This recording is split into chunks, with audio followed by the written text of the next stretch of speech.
The routine is the fortress. Without it, I would fall apart.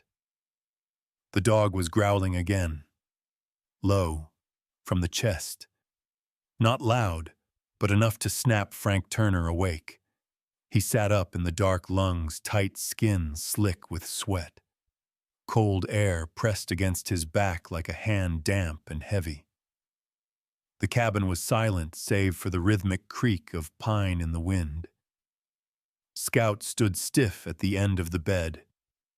Ears forward, nose pointed toward the door. Frank reached under his bed without thinking. The wood floor bit at his knees. His fingers found the smooth, worn stock of the shotgun. Another growl, lower this time, almost a warning. He stood eyes scanning the dark, the kind of dark that doesn't just fill a room, it swallows it. He held his breath. Nothing. No footsteps. No vehicle. Just the wind and the sea, constant and distant. Still, Scout didn't move. Didn't blink. Frank exhaled slowly. No intruder. Just another ghost. He lowered the gun and sat at the edge of the bed. His fingers trembled as they reached for his boots. He hated nights like this, the ones where the past clawed through the walls. The routine is the fortress, he whispered, lacing the boots tight. Without it, I would fall apart. Scout relaxed a little, but his eyes never left the door. By 5:30 a.m., the ritual had begun. Grind the beans, boil the water. Fill 2 mugs, one with black coffee, one with lukewarm water for Scout. The old German shepherd lapped at his bowl while Frank sat by the window, mug in hand, staring out at the horizon. Or rather, where the horizon should be. This morning the fog was heavy, layered like wet gauze over the ocean. The gray bled into gray until it was hard to tell where the sea ended and sky began. Frank took a slow sip. Bitter. Strong. Perfect. Behind him, the cast-iron stove hissed as the fire caught. It was always colder on mornings like this, coastal cold, the kind that settled deep and refused to leave, the kind that reminded him of monsoon mornings in Quang Ngai. Scout sat beside him, his coat silver in the low light. His eyes were golden and still. "You ready?" Frank asked. Scout's tail thumped once. The beach path was more a suggestion than a trail. Years of walking the same line had carved just enough room for boots and paws. It cut down the bluff and opened onto a wide stretch of sand, dark and slick with fog moisture. Frank didn't look up. He rarely did. The sea didn't interest him anymore, not the way it used to. He kept his eyes on the sand 10 feet ahead. The ground, the pace, the breath. One step at a time. He moved like a man who had memorized every inch of this path. Because he had. His walk lasted exactly 1 hour, every day. No variation, no room for thoughts. That was the point. Scout matched his stride, silent and steady. He never chased birds, never wandered. He was always on duty the way soldiers stay on patrol long after the war has ended. But today felt off. About halfway down the beach, the wind changed. Frank smelled it before he saw anything sharp beneath the salt. Wet wood. Tar. Decay. Scout stopped. It wasn't a pause. It was a halt, a full stop. Muscles' stiff ear was raised. He stared ahead into the fog toward a stretch of beach Frank usually avoided. "Keep moving," Frank muttered. Scout didn't flinch. His tail hung low still. Frank's chest tightened. He looked where Scout was looking. Just fog. The thick kind. The kind that hides more than it reveals. He stepped forward. Scout stayed frozen. "What is it?" Frank asked. No answer, of course. But the dog's growl returned. Quiet. Urgent. That's when Frank noticed it, a dark curve through the mist. A strange silhouette near the high tide line nestled between rock formations, like it had always been there, though he knew it hadn't. A shape. Round. Uneven. Not driftwood. Not a boat. Not at first glance. Frank squinted. The breath caught in his throat. "No," he muttered, backing a step. Scout barked once, short, sharp, insistent. It looked like a bowl. No, not a bowl of something woven. A sudden shiver crawled up Frank's back, not from the cold, but something older, something deeper. His memory jolted like an engine choking on bad gas. Quang Ngai, the river. A line of boats moving at dawn, shapes just like this one, round and woven, blackened by resin. The sound of orders, of automatic fire, of screaming. He blinked. The beach returned. Scout stood still beside him. The shape didn't move, but Frank did. Just one step closer, then another. Back at the cabin, his hands shook as he added wood to the stove. His coffee was cold. Scout paced, unsettled. The shape had stayed burned into his mind, even after they walked away. Even after he forced Scout to follow him, turning back before they got too close. He didn't know what it was, not for sure. But something in his gut did. Something terrible. He stared at the window. The fog was still thick. The tide was rising. And that thing, whatever it was waiting. That night, Frank dreamed of rivers, of humid air and dragonflies the size of birds, of baskets floating downstream, and the gunfire that followed. When he woke, Scout was already at the door, ears pricked, tail low. Something was calling them back. And this time Frank wouldn't turn away. The tide had pulled back just enough by morning. The sand along the cove was darker now, still damp from the night, streaked with lines like veins running to the sea. Frank stood at the edge of the bluff, hands in his coat pockets, eyes narrowed against the salt wind. Below the object was still there, partially buried in the sand, round sunken alien, like something unearthed from a dream or memory. Scout was already halfway down the path, ears alert, pausing only to glance back. Frank didn't move. Not yet. He'd slept maybe 2 hours. Most of the night had been swallowed by images he hadn't seen in decades. Palm trees backlit by tracer fire, children running through wet rice fields, an old man's body crumpled over a bicycle. And boats. Always the boats. Frank ran his tongue across dry lips and swallowed hard. "Let's go see what the hell it is," he muttered. Scout barked once, short and sharp. By the time Frank reached the cove, the fog had lifted just enough to give the morning a bluish haze. The object sat half-sunken near a drift of rock larger than it seemed from above. Almost 5 feet wide, woven from something like bamboo or rattan, its surface coated in thick tar-like resin. His stomach turned. "It can't be," he whispered. Scout sniffed near the edge, circling it slowly. There was no sign of life, no scent that made the dog growl. Just something wrong. Frank stepped closer and crouched beside it. His fingers brushed the side. The surface was rough, but the craftsmanship, whoever made this, had done it by hand. There was intention in every weave. He recognized it now. Not just the object. The feel. A Vietnamese basket boat. A thung chai. Used to ferry people and supplies across rivers. Silent. Small. Often missed by radar. He remembered the first time he saw one floating alongside a ferry in Hoi An. That was a lifetime ago. And yet here it was. On an Oregon beach that's not supposed to be here. Not on this shore, he said aloud. Scout gave a low whine.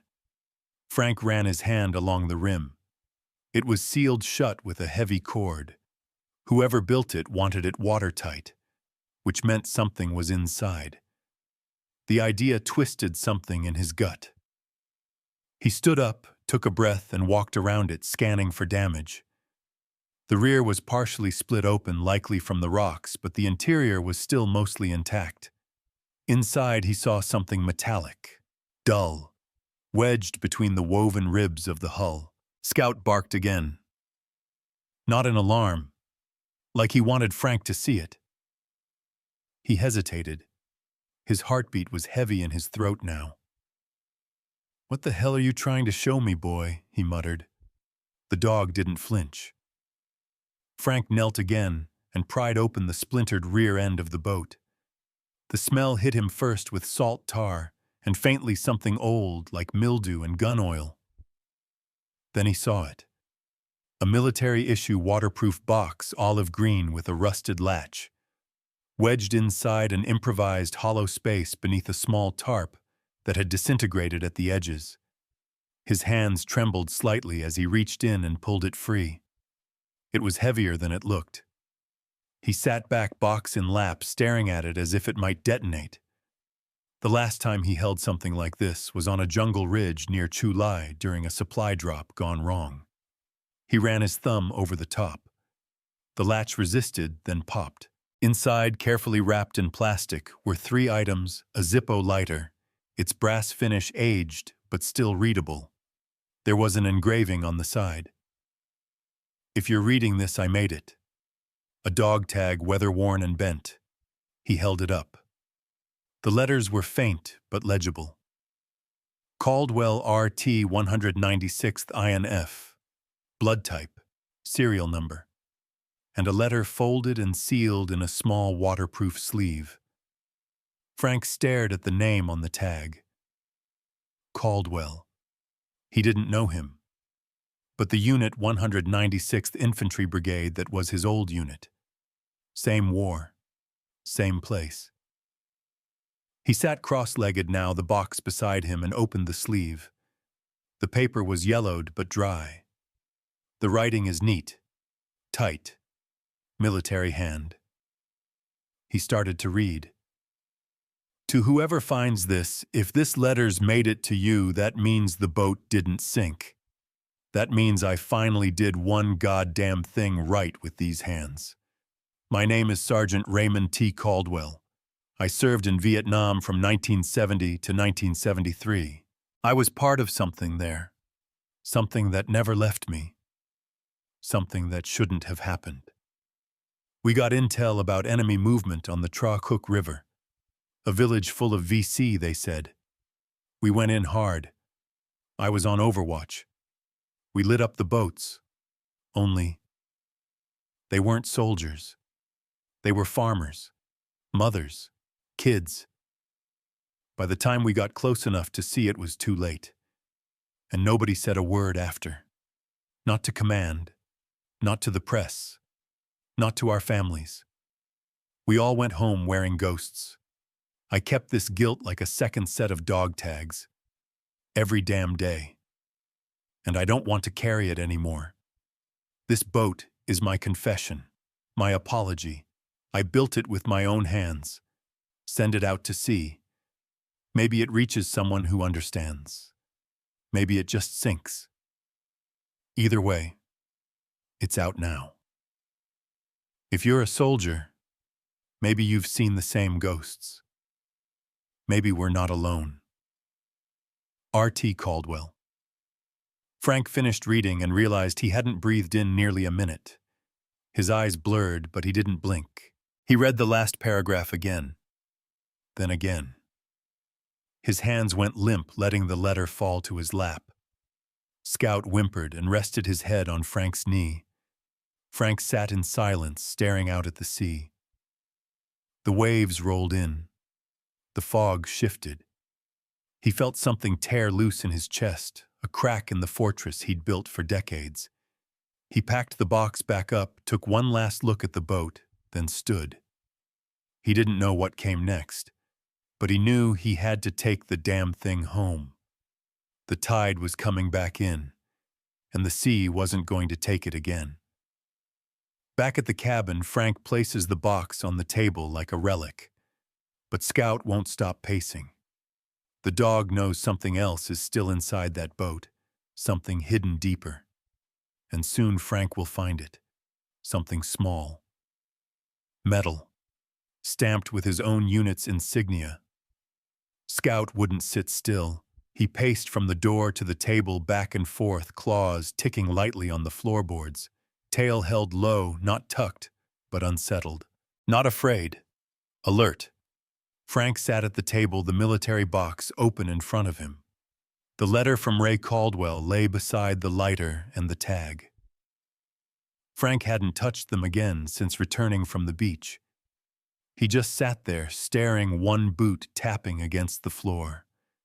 The coffee in his mug had long gone cold.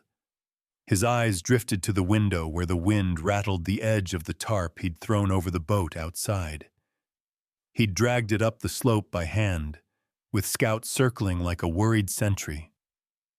Frank wasn't sure what made him do it, instinct maybe, or obligation, maybe something deeper.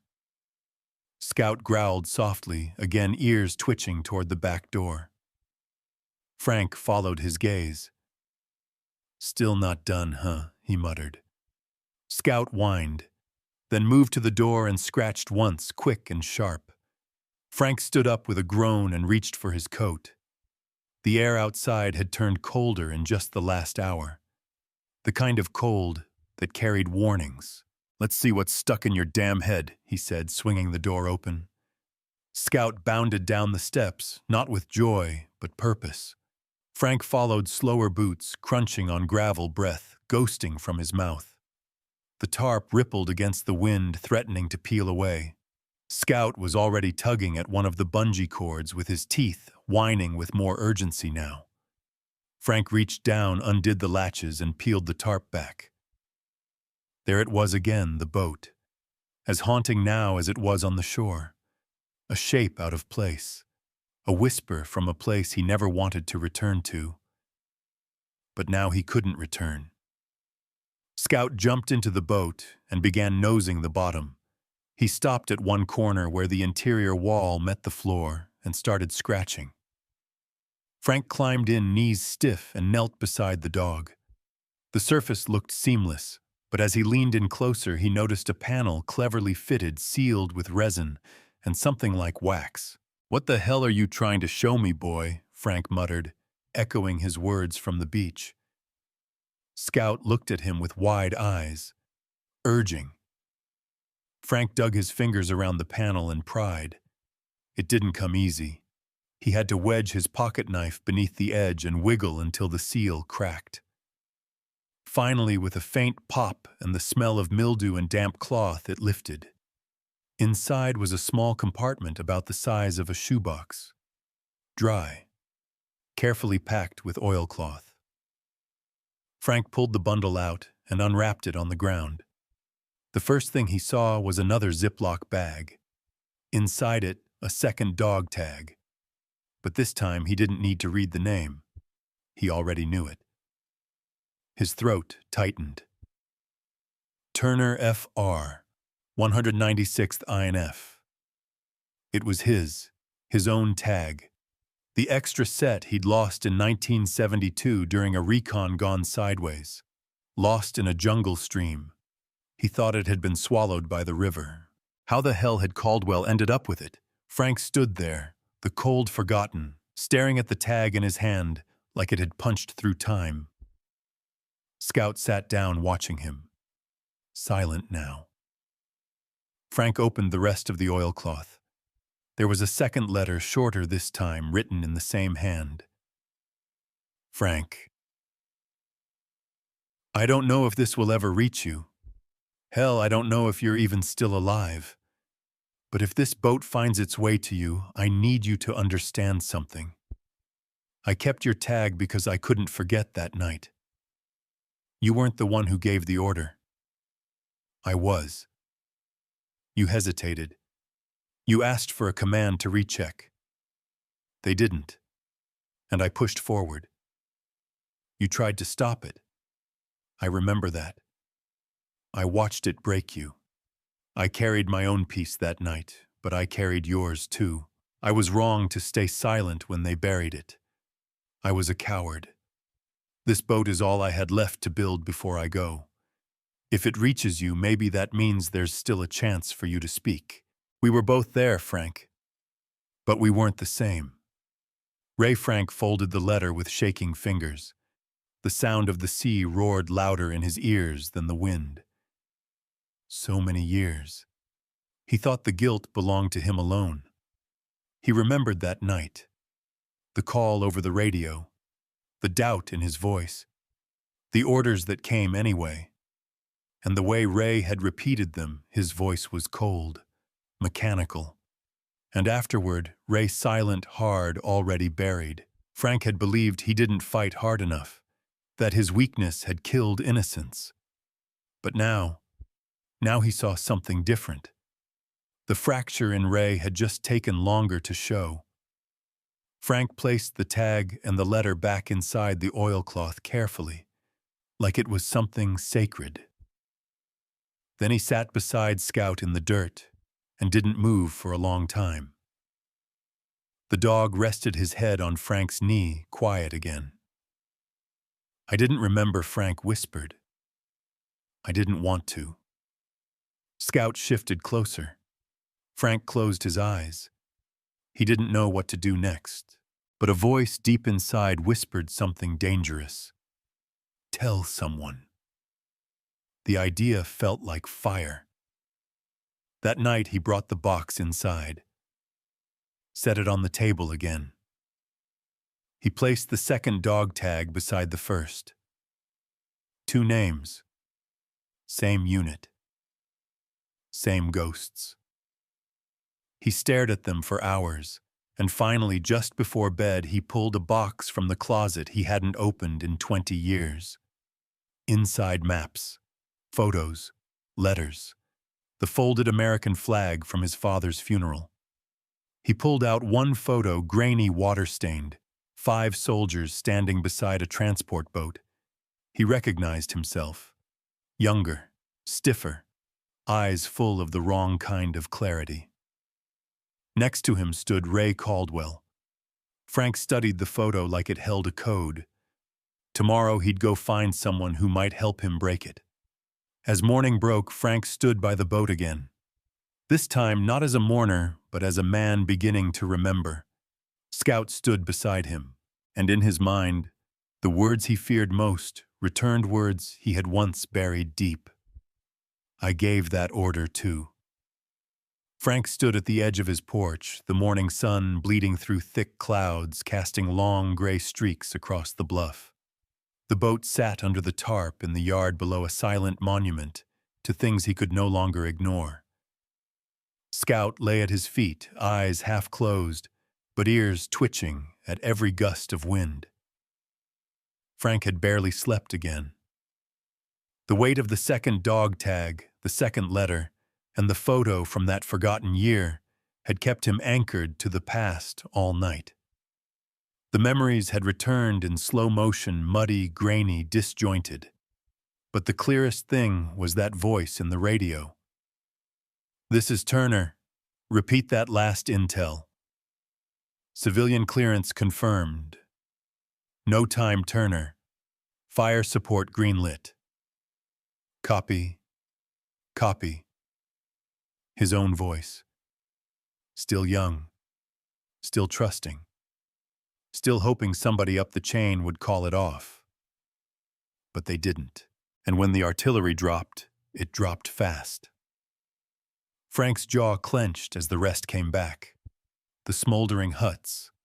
The pieces of a bicycle wheel in a tree. The woman with her arms curled around something small and motionless. And Ray, just standing there, staring at nothing. Frank took a breath and whispered the truth, the one he hadn't allowed himself to say in over 40 years. I gave that order too. Scout stirred and looked up. Frank didn't flinch. The words were out. They didn't kill him. He turned and went inside. Frank sat at the dining table, the photo of the 5 soldiers in front of him. Each man had a name, but only 2 still mattered, his and Ray Caldwell's. The others were just as haunted, maybe worse. He hadn't spoken to any of them since '74. Most were probably dead, swallowed up by booze, silence, or both. But one name scratched at his memory now. Mick Stanton. Radio operator. Sharp as hell. Had a daughter about Sarah's age back then. Always carried a harmonica.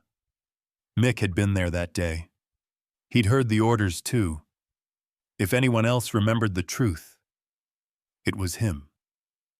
Frank rummaged through a drawer and pulled out the town directory he hadn't touched in years, flipping pages, scanning names, circling back. Then Stanton MC, Brookings VA home. He stared at the listing. Only a 2-hour drive. That shouldn't have surprised him. Veterans didn't wander far from their ghosts. The road to Brookings was empty, winding along the coast, like a ribbon barely clinging to the cliffs. The ocean crashed below in rhythmic violence, but Frank didn't look. He kept his eyes straight, knuckles white on the wheel. Scout sat in the passenger seat, panting softly. Not anxious, just present. Frank had rehearsed nothing. He didn't know what he wanted from Mick. Validation, blame, forgiveness. Maybe just another voice to say, you're not crazy. You didn't imagine it. Because some days it did feel imagined, like he'd invented it to give his shame a home. The Brookings VA home looked like a former motel dressed up in polite brick and fresh paint. It had a view of the ocean and the smell of antiseptic. Frank stepped inside Scout, close behind. The nurse at the front desk blinked up at him. "Can I help you? I'm looking for Mick Stanton." She checked a clipboard. "You family old unit." She hesitated. "Room 112, quiet day. You're fine to go in." Frank knocked gently on the open door. The man inside was thinner than he remembered, bones more prominent, but the eyes were sharp. Mick looked up from a crossword puzzle. "Damn." Turner Frank nodded. "Been a while." Mick chuckled. "Since I had a waistline. Come in." Scout stepped in first, as if checking for traps. Mick whistled low. "Nice-looking dog." Frank sat in the chair beside the bed. The silence was comfortable at first, then too quiet. He pulled the dog tag from his pocket and set it on the bedside table. Mick stared at it. His expression changed slowly, like thawing ice. "I was afraid you'd come someday," he said softly. Frank blinked. "So you do remember?" "All of it," Mick replied. "I tried to drink it out of me. Didn't work." Frank's throat tightened. "I got Ray's letter. Both of them." Mick nodded. "I heard about the boat. Sarah wrote something, didn't she?" Frank tilted his head. "You read it?" "She sent me a copy. Said she found my name in her dad's notes. He mentioned me. Called me a witness." They sat in silence. Then Frank said it again, not for himself this time. "I gave that order too." Mick looked at him. "No, you repeated it. There's a difference." Frank clenched his jaw. "Doesn't feel like one." "I remember you questioning it," Mick said. "I remember Ray freezing. I remember all of us waiting for someone to speak up. But we didn't. Not loud enough." He leaned back, breath rattling in his chest.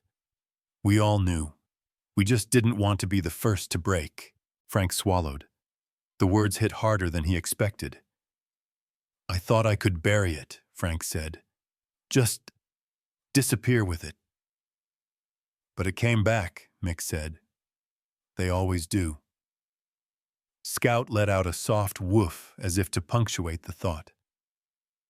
Frank left the room an hour later with a slip of paper in his pocket. Mick had written down the contact for a veterans support circle. Said they met monthly.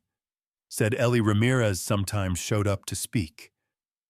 Frank didn't promise he'd go, but he didn't say no. Outside, Scout leapt into the truck like a man on a mission. Frank sat behind the wheel engine humming. He pulled the tag from his pocket again, held it in his palm. Then he started driving home. He made a turn at the junction and headed back into town. There was one more place he needed to visit. One more door he needed to knock on. As the sun dipped low, Frank's truck pulled up to the old marina. The man he hadn't seen in years, Walt Dean, fisherman friend and quiet witness to his isolation, stood outside his boat shed, watching him with knowing eyes. And as Frank stepped out, Walt said, "Some things take a long time to come ashore." Walt Dean was already watching when Frank pulled into the gravel lot behind the boat shed. The old fisherman leaned against the doorframe with a lit cigarette in one hand and a half-drunk cup of coffee in the other. He wore his usual faded overalls flannel shirt and that ratty brown beanie he never seemed to take off, even in summer. Scout leapt out of the truck, first tail low, ears forward. He recognized Walt's scent, the smell of brine oil and fish guts, and greeted it with a reserved curiosity. Frank stepped out slower. His shoulders ached from the road and the weight of too many thoughts. Walt took one last drag, then flicked the cigarette into a coffee can by his foot. "Took you long enough," he said. Frank stopped a few feet away, brow furrowed. "Are you expecting me?" "Nope," Walt said. "But I've been watching that tarp in your yard flap for 2 days now. Figured something bigger than firewood was under it." Frank exhaled a dry laugh. Still nosy as hell. Still hiding as hell. Walt shot back, folding his arms. The two men stared at each other for a long second. Scout sat between them, perfectly still. Finally, Frank said, "I need your help with something." Walt gestured with his head. "Inside. The coffee's shit, but strong." The inside of the boat shed was a museum of salt-worn memories, ropes coiled like sleeping snakes, rusted hooks the size of crowbars, broken buoys stacked in the corner. The walls were lined with photos of fish held up like trophies, men half-drunk, sunburnt, smiling with more teeth than sense. Frank didn't need to be told where to sit. He took the old stool near the workbench. Walt poured coffee into 2 chipped mugs and handed one over. Frank took it. No cream, no sugar.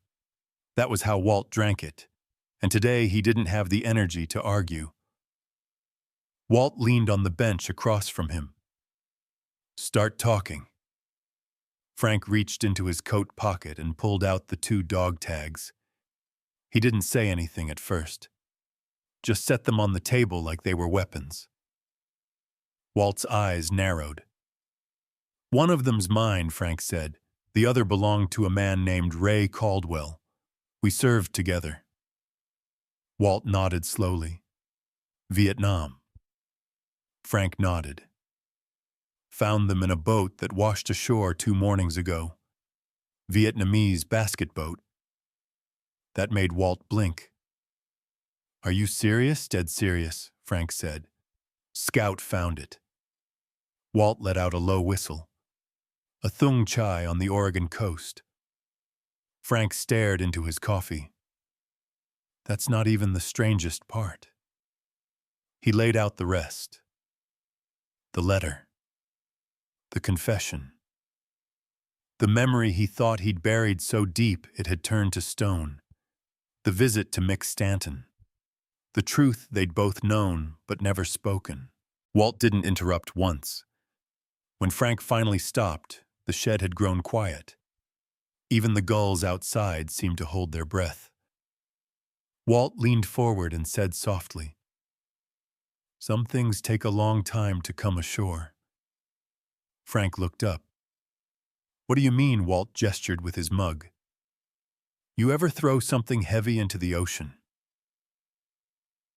"Frank, think it's gone forever. Truth is the sea doesn't swallow things, it just carries them. Sometimes for years, sometimes for decades. But eventually the tide brings it back." Frank rubbed a hand over his face. "Jesus." Walt gave a tired smile. "That boat didn't drift here by accident." "No," Frank agreed. "Ray meant it to be found. He meant it to be found by you." Frank let that sit. "I think," Walt continued, "he knew you'd be the only one who'd understand. Or maybe the only one stubborn enough to do something about it." Frank looked at the dog tags. "I don't know what the hell to do next." Walt stood and walked to a shelf behind the bench. He returned with an old nautical chart and spread it across the table. It showed the southern Oregon coast marked with red ink grease stains and years of use. "Have you ever noticed where the tides drag things?" Walt asked, tapping a point just south of Frank's bluff. "Crescent Bay. That's where most of the driftwood lands. That boat got caught in the eddies, rode the current just right.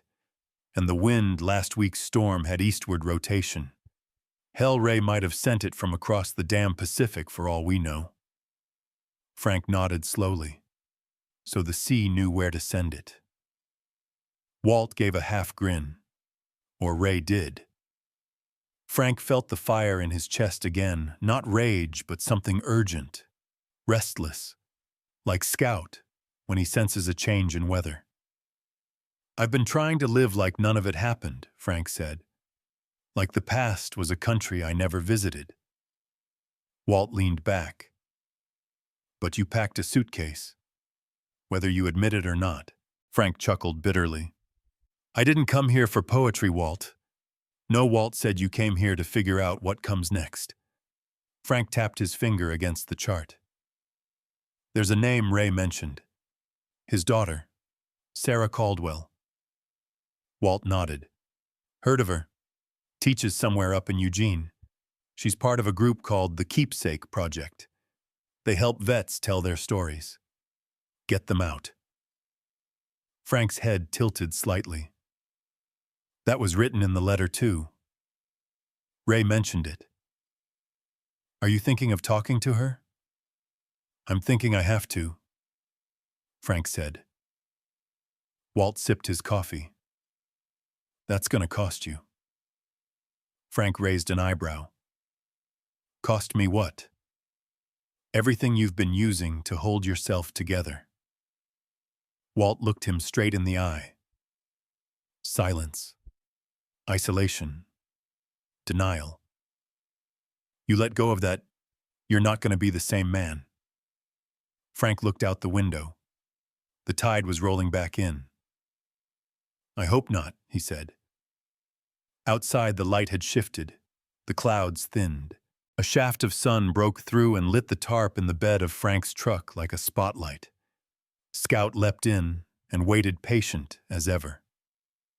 Walt walked him to the driver's side. "She's probably got a public listing, university page or something." Frank nodded. "I'll figure it out." Walt paused. "When you do, don't mail it in. Drive up. Look her in the eye." Frank smiled. "You think I'm still capable of looking people in the eye?" Walt clapped him on the shoulder. "You looked me in the eye, didn't you?" As Frank pulled onto the road, he could feel the boat behind him again. Every bump, every corner, every gust of wind pushing against the tarp. A weight, yes, but not dead weight anymore. Scout rested his head on the armrest, watching the road ahead. Frank didn't know what he would say to Sarah Caldwell, but for the first time in decades, he wanted to say something at all. Back home, Frank finds a flyer tucked beneath his cabin door. A local community health event hosted by a name he doesn't recognize, Dr. Ellie Ramirez. PTSD outreach, free counseling, veterans welcome. Scout nudges the flyer toward him, and something in Frank whispers. The flyer wasn't there the day before. Frank found it tucked beneath the cabin door, fluttering slightly in the breeze when he returned from Walt's place. Scout sniffed it first, then sat and stared like he expected Frank to do something about it. Frank bent down and picked it up. Printed on light blue paper, it read, Community Wellness and PTSD Outreach, hosted by Dr. Ellie Ramirez, free counseling sessions. Veterans welcome, Saturday 3 p.m., Port Orford, Community Hall. You don't have to carry it alone. Frank stared at that last line. His grip tightened around the paper. He looked down at Scout. You've been putting things under the door now. The dog thumped his tail once, but didn't break eye contact. Frank sighed, then stepped inside. The cabin felt colder that afternoon. Not in temperature, but in silence. The kind of quiet that wasn't peaceful, just empty. Frank set the flyer on the kitchen table beside the 2 dog tags. He stood over them like a man trying to read the future in bones. Caldwell's words still echoed in his chest. Maybe we're not alone. He thought of Mick, of Walt, of that moment of stillness after he said the words aloud. I gave that order too. Saying it hadn't fixed anything, but it had cracked something open. And now this. A stranger offering something he didn't know he needed. He almost didn't go. He paced the porch twice, then got in the truck, then out again. Lit a cigarette, though he hadn't smoked in 6 months. Tossed it after 2 drags. Scout never left his side, hovering close like a second conscience. At 2:45 p.m., Frank finally said it aloud. Fine. We'll go. Scout's ears perked. Just to listen, Frank muttered. Not to talk. The community hall smelled like coffee folding chairs and freshly mopped linoleum. There were about 20 people scattered across the room, some young, some older, most quiet. A sign-in sheet sat near the entrance, but Frank ignored it. Scout walked in beside him like he belonged, tail-level eyes scanning. Frank found a seat near the back, not near the door that was too obvious, but far enough from the front that no one would look at him too long. A few people glanced his way. One man nodded. A woman with short silver hair offered a brief smile. Then a voice spoke at the front. Calm, clear. Thank you all for coming. I know it takes more guts than most people realize just to walk through that door. Frank looked up. Dr. Ellie Ramirez stood in front of a whiteboard with nothing written on it. Late 30s, maybe early 40s. Tall, confident posture. No clipboard. No pretense. She continued. You don't owe anyone a story today. Not even yourself. But if one wants to come out, we're here for it.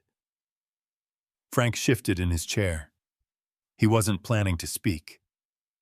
Not here. Not yet. But he stayed. Ellie moved through the group like she wasn't running a session, like she was just holding space. One man talked about waking up in a ditch after blacking out in a grocery store parking lot. A woman in uniform shared how she couldn't drive past construction zones without her chest locking up. A young vet, barely 30, said nothing for 10 minutes, then whispered that he hadn't held his daughter in over a year. Frank watched all of it. Scout lay at his feet, head resting on one paw, eyes half closed, but aware. Then Ellie looked toward him. She didn't point, didn't ask, just nodded once gently, like an open door. Frank didn't move, until he did. He stood up slowly, cleared his throat. Name's Frank Turner. A few heads turned. Scout stirred but didn't rise. I served in Vietnam, 196th Infantry. A few more nods. One man sat straighter. Frank stared at the floor. For a long time I thought if I didn't talk about it, it couldn't follow me, that the silence would hold the flood back. He looked up. But silence just lets the rot grow roots. No one interrupted. I got a boat washed up on my beach last week. Vietnamese. A thung chai. Inside was a dog tag. Not mine. But from a man I served with. Ray Caldwell. A murmur of recognition passed through the room. A few people had read about it. Maybe seen it in the local paper. Frank kept going. He left a letter. Said he couldn't carry what we did anymore. Said he built the boat as a confession. He exhaled slowly. I thought I was the only one still broken about it. He sat back down. Ellie smiled once. You're not. Another vet leaned forward. Caldwell. He's the guy from the Da Nang fire sector. Frank nodded slowly. He was there. The man nodded back. I remember him. Quiet. Always looking over his shoulder. The room shifted. Less airless now. More real. Ellie stepped forward. That's what this is. Not therapy. Not some official record. Just a place where we let go of one brick at a time. Frank looked down at Scout. The dog wagged once. Someone else started speaking. A man Frank didn't know, but who now felt oddly familiar. And Frank listened. Really listened. After the session, Ellie found him near the coffee table pouring a second cup. Frank Turner, she said gently. I've heard your name before. Frank raised an eyebrow. Is that a good thing? She smiled. Depends on who's saying it. But in this case, Sarah Caldwell mentioned you. Frank blinked. You know Sarah. She's the reason I do this, Ellie said. She helped fund our first series with the Keepsake Project. Brought in a lot of vets who wouldn't have come otherwise. Frank stared into his cup. Does she ever talk about her father? Ellie nodded. Often. She still wonders what pieces of him she never got to meet. Frank felt something move behind his ribs. Not pain. Not quite. I think I have something that belongs to her, he said. Ellie tilted her head. Are you thinking of reaching out? I am now. Back at the cabin, Frank sat at his table again. This time he picked up both dog tags. Hold them side by side. Scout sat across from him like a mirror. Frank whispered, silence lets the rot grow roots. Then he opened his laptop. He typed Sarah Caldwell, Eugene. The screen blinked. Then a result. Faculty. Department of History. A photo. A bio. An email. Frank clicked compose. He didn't know what the subject line should say. So he just wrote something that belongs to you. The next morning, Frank checks his inbox. One unread message from Sarah Caldwell. And her reply is only 4 words, can I come see? The morning sunlight filtered through the blinds in thin slanted stripes across Frank's kitchen table. The coffee was still brewing, but he wasn't watching it. He sat in front of the laptop, staring at the screen like it might blink and disappear. One new email. From Sarah Caldwell, subject re, something that belongs to you, message. Can I come see? 4 words. No pleasantries, no hesitation, just a clear, direct request. Frank read it again, then a third time. His finger hovered over the keyboard. He didn't know what he expected. A question. An explanation. Maybe even anger. but not this quiet certainty. Scout wandered in and sat beside him, letting out a soft chuff as if to say, "Well," Frank exhaled and typed, "Of course. When are you free?" Her reply came 20 minutes later.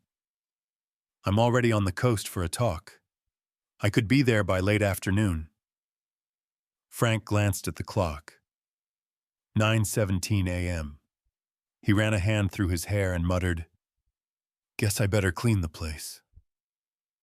Scout wagged his tail, once approving. He didn't know what to expect from her.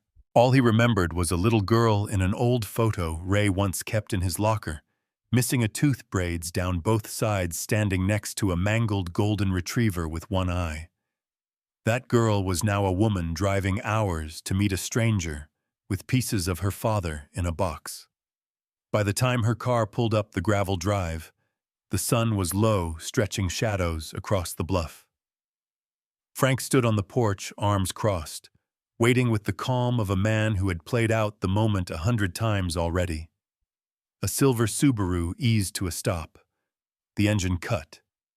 The door opened. She stepped out wearing jeans, hiking boots, and a dark green flannel under a windbreaker. Her brown hair was tied back in a low braid, and her eyes, those were Ray's eyes. Sharp, dark, and steady. She didn't move toward him right away, just stood beside the car, taking in the surroundings, the smell of the sea, the shape of the wind in the trees. Then her gaze landed on the tarp-covered boat down the slope. "That's it?" she asked. Frank nodded. "That's it." She took a breath, nodded back, and started walking toward him. "I'm Sarah," she said as she reached the steps. "I know," Frank replied. "I'm Frank." She extended her hand. He hesitated a second, then took it. Her grip was firm. "I appreciate you letting me come," she said. "I wasn't sure you would." Sarah smiled faintly. "You didn't make it hard to decide." Inside the box, sat on the table, closed but not locked. The dog tags and letters were laid out beside it, carefully arranged like a small museum exhibit. Sarah stepped close and looked without touching. She scanned every detail slowly, eyes flicking from the brass Zippo to her father's tag to the folded paper with her name written in the corner. Frank waited. Let her move in her own time. Finally, she spoke. He always wrote like that. Sharp, intentional. "You sound surprised," Frank said gently. "I'm not," she said. "Just, it's strange seeing his thoughts written after all this time. Especially like this. Especially for you." Frank sat across from her. Scout settled between them, ears perked but calm. "I didn't know what to do with it at first," Frank admitted. "Didn't know why he sent it. Or why to me." "I do," she said, her voice low. "You're the only one left." Frank blinked. "You knew about that day." She nodded. "Not details. Just, I knew there was something." He never said much, but it leaked through sometimes. He'd mention a village, a river. Guilt, mostly. She finally picked up the letter and unfolded it. Her eyes scanned quickly, then again, slower. Frank waited in silence. When she finished, she folded it back and looked up. "He wrote this because he couldn't say it to me," she said. "He still thought of himself as a soldier in the end. Couldn't show weakness. Couldn't admit what it cost him." Frank nodded slowly. "That guilt doesn't leave. You learn to live under it, but it never lets you forget." Sarah looked down. "Is that what you've been doing, living under it?" He didn't answer at first. Then I convinced myself I didn't deserve to feel anything else. Her voice softened. "You do now." He looked up, surprised by the weight of those words. Sarah continued, "You gave it back to me. My father's truth. His voice. That matters. It means I can finally bury him whole." Frank's throat tightened. He reached into the box and pulled out the second letter of Ray's apology to him. He handed it across the table. "This one's yours, too. He wanted you to know what kind of man he tried to be." Sarah took it with both hands. They sat in silence for a while. Just the wind outside. The steady hum of the tide below. Then she asked, "What are you going to do now?" Frank thought for a long moment. "I'm going to talk," he said finally. "To someone. Maybe a lot of people." Sarah's lips curved into a smile. "You know about the keepsake project, right?" Frank nodded. "Walt mentioned it. We're doing a veteran story exhibit in Eugene next month. Not official. Just voices. Stories. Photos. Things people carry." She met his gaze. "Would you come?" Frank looked down at the tags, then back at her. "Yeah," he said quietly. "I think I would." They walked down to the boat just before dusk. The sky burned orange and purple along the horizon. Sarah knelt beside the basket's edge, running her fingers along its rough weave. "My father built this?" she asked. Frank nodded, with his own hands. Every inch of it meant to carry a message. Sarah looked up at him. "Then let's finish what he started." That night, Frank dreams of the village again. But this time he doesn't wake up in a sweat. This time the faces don't fade. And one of them, just one, turns, looks back and says, "You finally came back." The dream came like it always did, but this time it didn't drown him. Frank stood on the edge of a river. The air was thick with heat, buzzing with cicadas and smoke. The jungle pressed in from all sides, green and endless, but ahead of him was the village, the same one from 50 years ago. Except now it was whole. That was the first difference. No ash, no fire. The buildings stood untouched, thatched roofs, neat and still. Children ran barefoot across the dusty path, laughter skipping like stones. A woman stirred a pot beneath a canopy, humming softly. And they saw him. But instead of screaming, instead of vanishing into the trees, they watched him. Then one child, maybe 9, maybe younger, stepped forward. A girl, barefoot, dirt on her knees. She had something clutched in her arms, a stuffed animal, or what was left of one. She studied Frank with the calm curiosity only children have for ghosts. "You finally came back," she said. He opened his mouth, but no sound came. Then everything faded, not into blackness, but light. Soft, clean, warm, and when he woke up, it wasn't with a jolt. It was with a breath. Frank lay still, staring at the ceiling of the cabin, Scout's weight pressing warm and solid against his legs. Outside, wind rustled through the trees. A bird called once, twice. He sat up slowly. No sweat, no tremor in his hands. Just quiet. It felt like something had turned over inside him. A stone lifted, a gate unlatched. He whispered to himself, "Maybe the dead don't want apologies. Maybe they just want to be remembered right." Scout thumped his tail in reply. Frank spent the morning sorting through boxes he hadn't touched in decades. There were field maps with penciled-in notes, old film canisters, letters in plastic sleeves. He found a wrinkled photo of his unit, the same one from the jungle days. 5 young men in full gear standing like boys, trying to look like men. He labeled them on the back Ray. Me, Mick, Daniels, Breen. He added a note in the corner. "Only 2 of us left.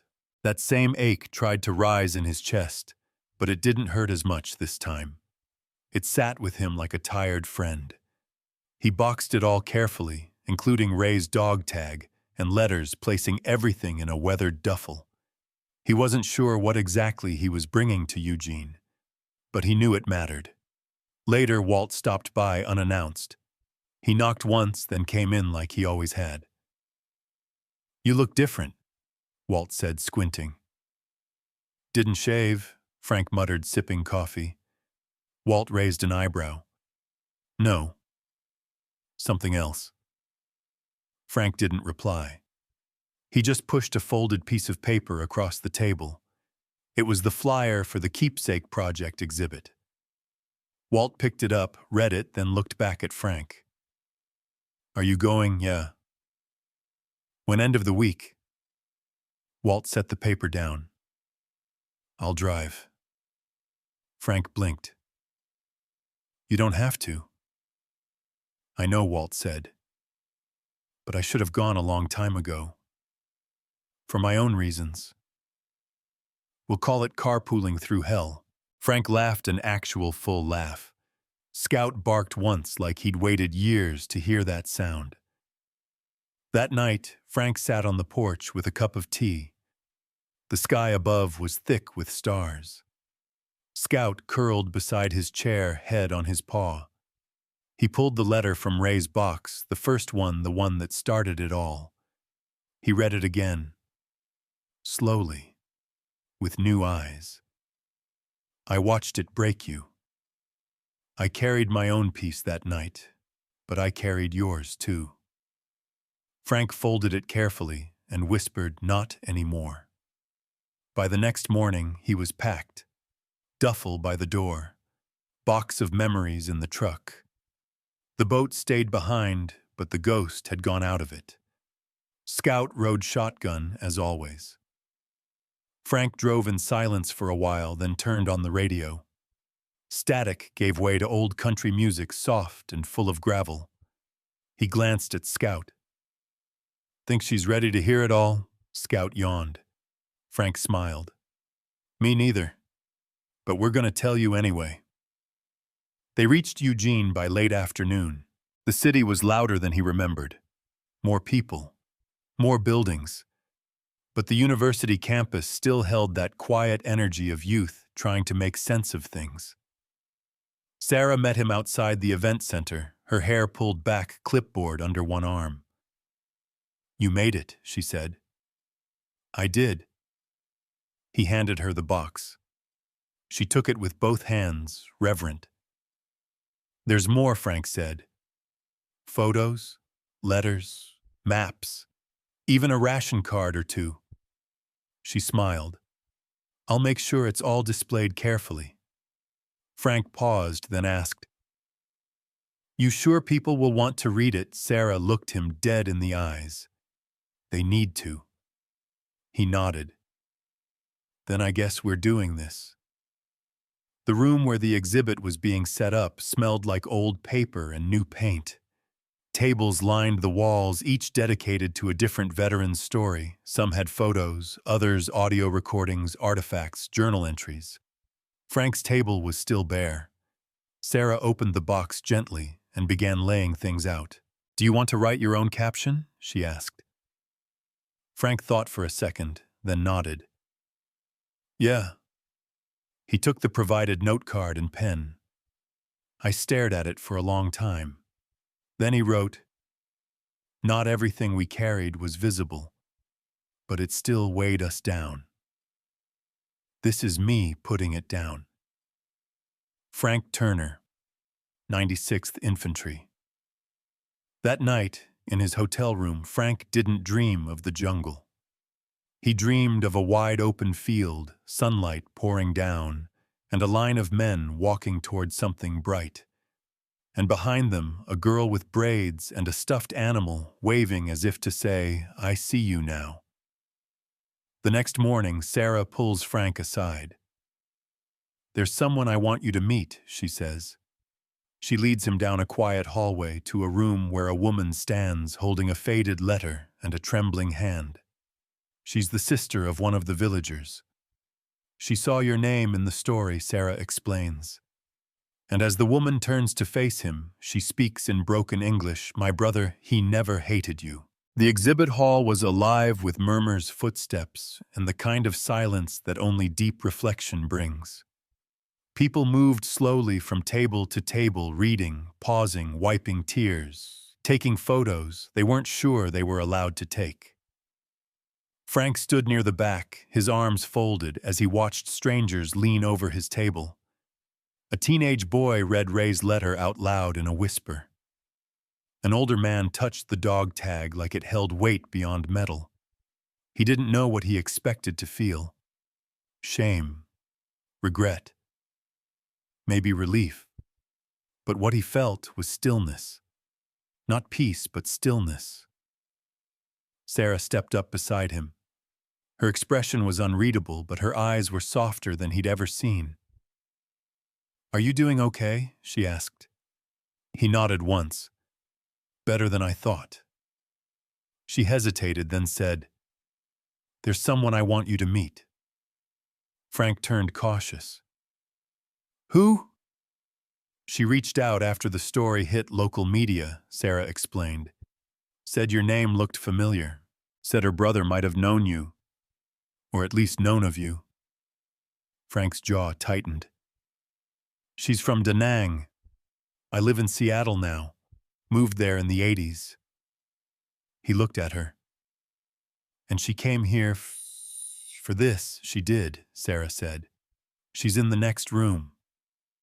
Frank looked past her toward the hallway. Scout, lying by his feet, stirred but didn't move. Frank exhaled slowly. Okay. The room was smaller, quieter. It smelled faintly of jasmine tea. One woman stood near the window, hands folded over a worn leather purse. She looked about 60. Her face was soft but weathered, the kind of age earned through decades of survival. Her black hair was streaked with silver, pulled back into a low knot. She turned as they entered. Frank stopped. His stomach clenched. Sarah stepped forward first. "This is Mr. Frank Turner," she said gently. "Frank, this is Lynn." The woman nodded, then bowed slightly. Frank did the same.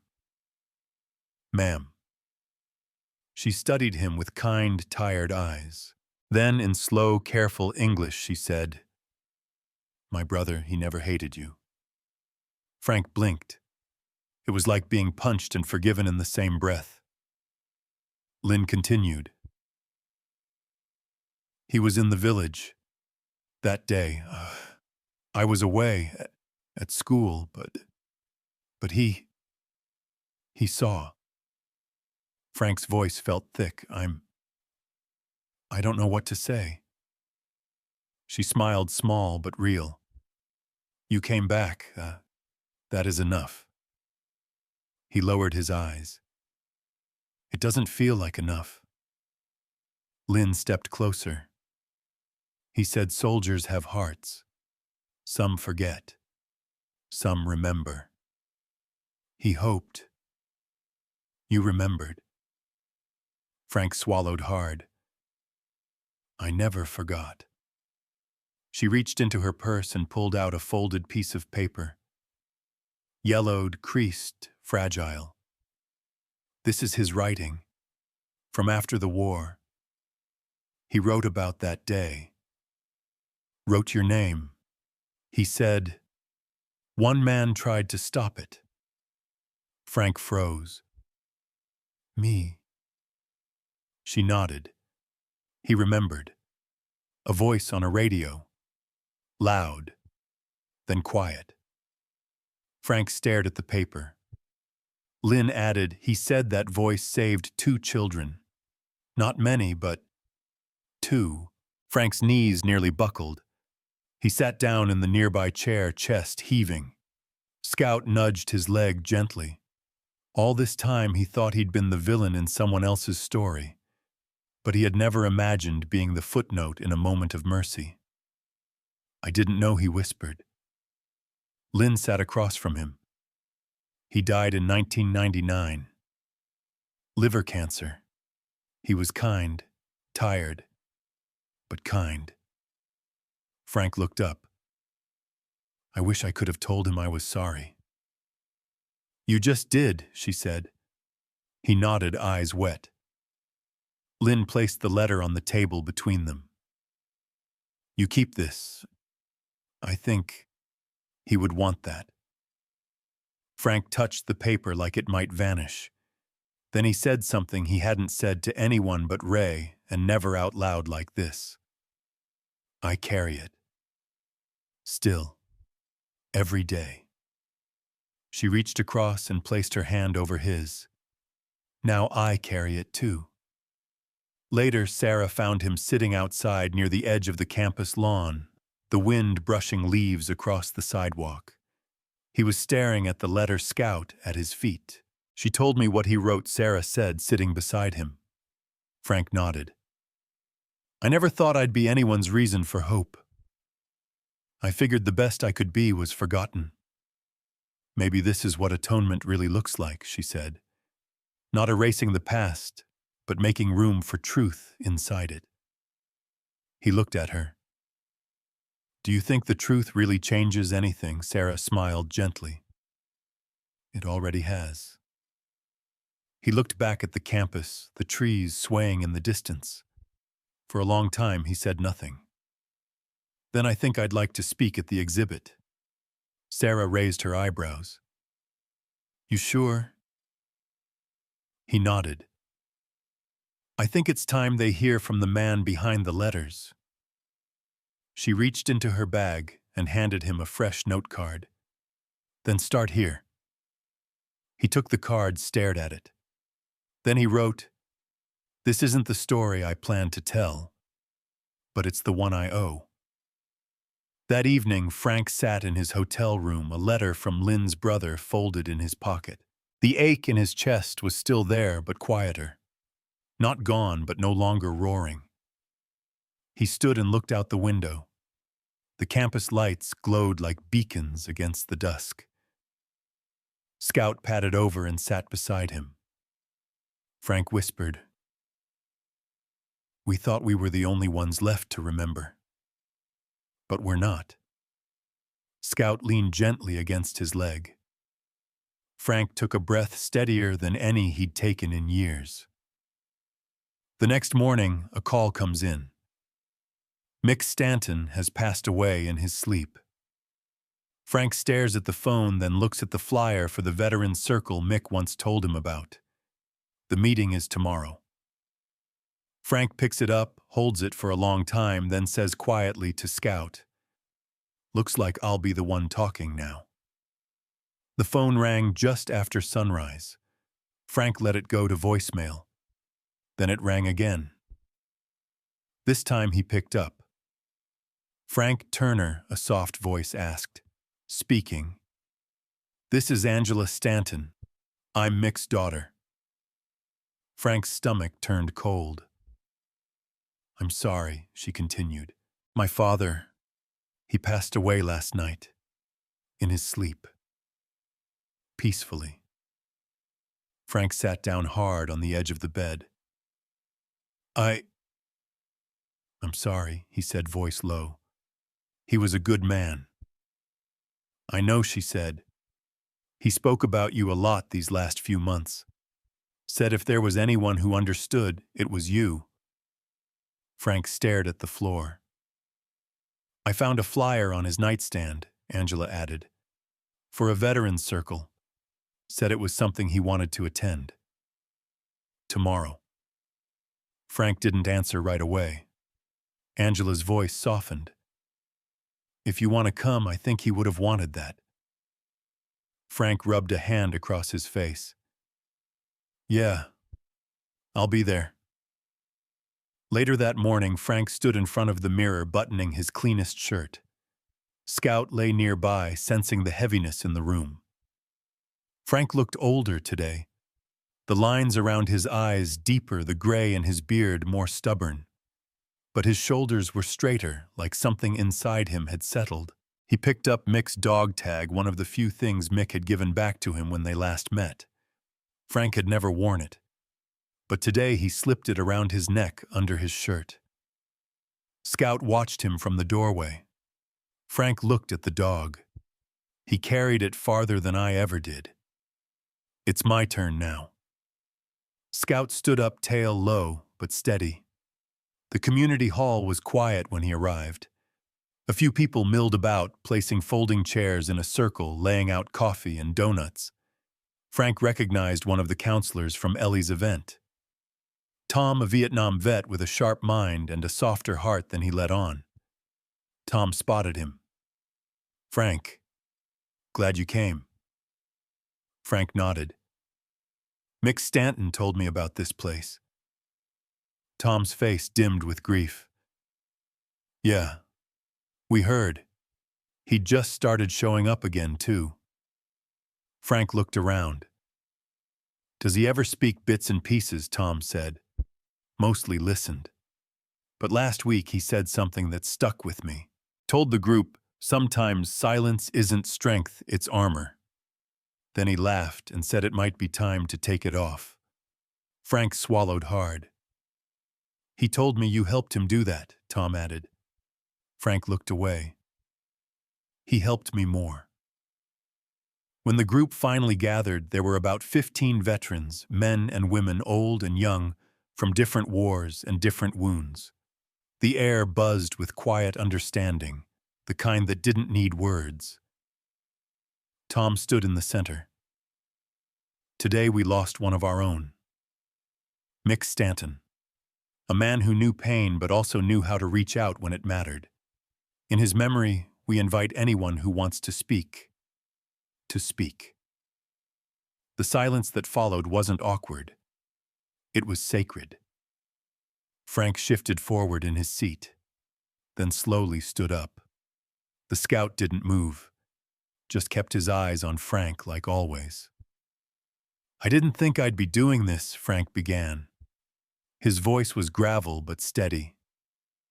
"My name's Frank Turner. I served in Vietnam, and for most of my life I pretended that part of me died over there. That whatever came back wasn't the real thing." A few heads nodded. I buried it in silence, in guilt. I thought if I stayed away from people, from memory, from truth, it would fade. He paused. But then a boat washed up on my beach, from halfway across the world. Inside it was a confession, from a friend. A man I once followed into hell, and that confession cracked something open. Frank's throat tightened, but he pushed through. He couldn't carry it anymore. Neither could I, so we stopped pretending. He looked around the room. "You don't come here to erase the past. You come to remember it without letting it crush you." He looked down at Scout, then back at the circle. "Mick showed me that it's not a weakness to speak. It's the first goddamn brave thing I've done in years." Someone across the room whispered, "Amen." Frank finished, "If silence is armor, then I'm done wearing it." He sat down. The room held its breath, then released it all at once. Someone else spoke next. Then another. Then another. Afterward, Tom pulled Frank aside. "We've got a memorial wall being built in town. Names, units, memories, stories. I think Mick would want to be part of that." Frank nodded. "I'll write something. You should add your own name, too." Frank blinked. "Why?" "Because you're still here, and you're telling the story." That evening, Frank drove back to the coast with the windows down. The air was cold, salty, bracing. Scout hung his head out the window, ears flapping, tongue loose. Frank couldn't help but laugh. When he got home, he pulled out his journal. One of Ellie's suggestions. He flipped past empty pages until he landed on a fresh one. He wrote, "Mick's gone. But what he left behind is louder than silence. He looked at the next page, blank and waiting, and he kept writing. Later that week, Sarah calls. "I think I found someone else," she says, breathless with wonder. "Who?" Frank asks. "A boy from the village. One of the two your voice saved." Frank freezes. Sarah continues. "He's alive, and he remembers." And for the first time, Frank doesn't feel afraid. He whispers, "Then maybe it's time I hear what he remembers." The call came on a Thursday morning. The wind was howling off the Pacific, and Frank had just stepped outside to chop wood when his phone buzzed in his back pocket. He checked the screen. Sarah Caldwell. He wiped his hands on his jeans and answered. "Hey." Her voice came fast, but with a quiet urgency. "I think I found someone." Frank's breath caught. "Someone?" "One of the two kids your radio call saved," she said. "The ones Lynn's brother wrote about." Frank stood still, the axe forgotten in his hand. Sarah continued, "His name is Tuan Le. He lives in Portland now, works at a refugee center. He read about the exhibit and said the names in your story, yours Ray's, he remembered them. Said he's been carrying a piece of this since he was a boy." Frank sat down on the porch steps, heart pounding. Sarah hesitated, then said, "He wants to meet you." "He's willing." Frank closed his eyes. After a long silence, he said, "Then maybe it's time I hear what he remembers." The drive to Portland felt like crossing into a different world. Buildings grew taller. Streets narrowed.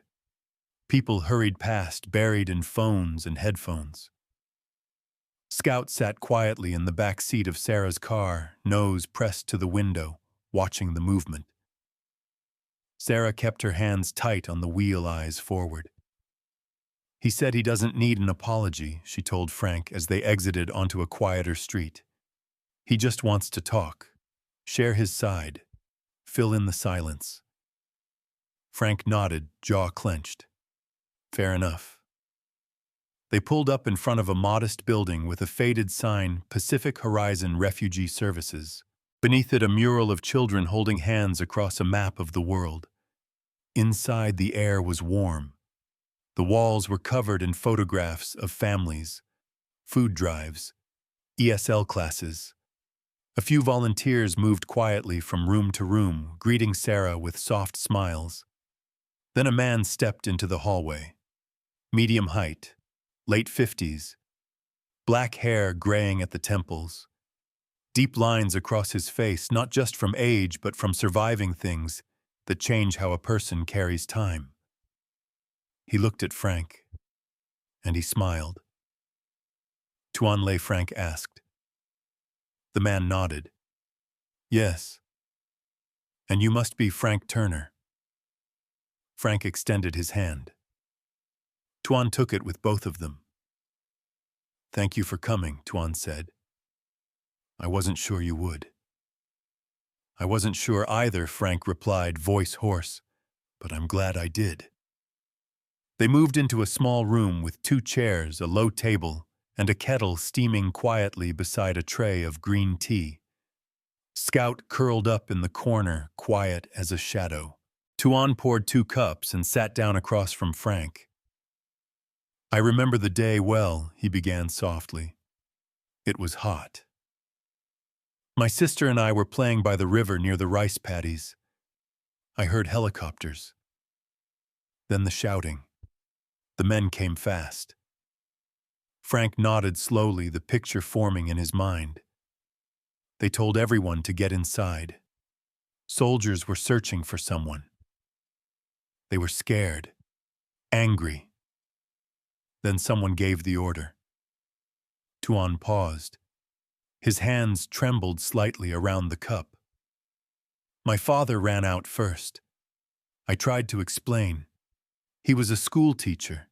He thought that would mean something." Frank felt like he was underwater. "I thought we were going to die," Tuan said. But then one of the men grabbed his radio and started yelling. Not at us or at someone else. He was trying to stop it. Frank's throat tightened. Tuan looked him straight in the eye. That was you, wasn't it? Frank nodded slowly. I tried. Tuan exhaled. That voice gave us enough time. Someone hesitated. It wasn't much, but it was enough. My sister and I hid in the water barrels behind the hut. We stayed until it was quiet again. He looked down. My mother didn't make it. Neither does my uncle either. Frank's hand curled into a fist on his knee. I'm sorry. God, I'm sorry. Tuan reached out, rested a hand on Frank's. I don't tell you this to hurt you, he said. I tell you because I remember you tried, and that gave me something to hold on to when I thought there was nothing left worth holding. Frank looked up, eyes misted. You've carried that your whole life, Tuan smiled faintly. We all carry something, but some of us, we learn how to turn it into something that helps others. He gestured around the building. This place, these people, I started this because I knew what it meant to be lost. I knew what it meant to survive when others didn't. Frank sat back in the chair. The weight in his chest hadn't disappeared, but it had shifted. It no longer pressed down, it pulled forward. Ray would have wanted to hear this, Frank said quietly. He thought the damage he left behind couldn't be healed. Tuan nodded. Healing doesn't mean forgetting. It means making space for the pain to breathe. They sat in silence for a long time. Later, as Frank prepared to leave, Tuan walked him out to the sidewalk. You gave me my story back, Tuan said. Frank shook his head. You gave me something better. Perspective. Tuan smiled. Will you come back, talk to the young men here? Some are struggling. Same silence. Same fear. Frank looked out at the street, the hum of traffic, the sharpness of a city that had moved on without him. I will, he said. You have my word. They shook hands again. Longer this time. As Frank turned to leave, Tuan said one last thing. You saved us. That's not nothing. Frank didn't reply. He just nodded. For once accepting grace without deflecting it. On the drive back, Sarah didn't speak for the first few miles. Then she said, How do you feel? Frank stared out the window. The sun was breaking through the clouds. Like I finally heard the echo come home. Scout leaned forward from the back seat and nudged Frank's shoulder with his nose. Frank smiled. And maybe, just maybe, the echo wasn't meant to haunt us. Maybe it was meant to guide us back. Back home, Frank finds one final letter tucked deep in Ray's box. A page he hadn't seen before. A single sentence scrawled in rough handwriting. If you're reading this, maybe there's still time to make it right. And Frank knows exactly what to do. It's time to return to the sea. The tide was rising. Frank stood at the edge of the bluff, the wind snapping at his jacket, his hands gripping the rope that tethered the boat to the old cedar post. The same boat Ray had built. The same one that washed ashore carrying guilt, truth, and the weight of everything unsaid. Now it would carry something else. Scout sat behind him, ears alert, eyes locked on his every move. The beach below was empty. The only sound was the hush of the waves and the distant cry of gulls circling overhead. In his hand, Frank held the last letter. He hadn't noticed it before. Tucked into the lining of Ray's old ammo pouch, folded so tight it looked like scrap. But when he opened it, Ray's voice came through clear even after all this time. If you're reading this, maybe there's still time to make it right. No signature, no apology. Just that.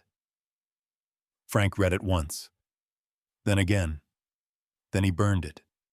Not out of anger, but because some things weren't meant to be kept. Some truths were meant to rise like smoke, dissolve like mist. And now it was time.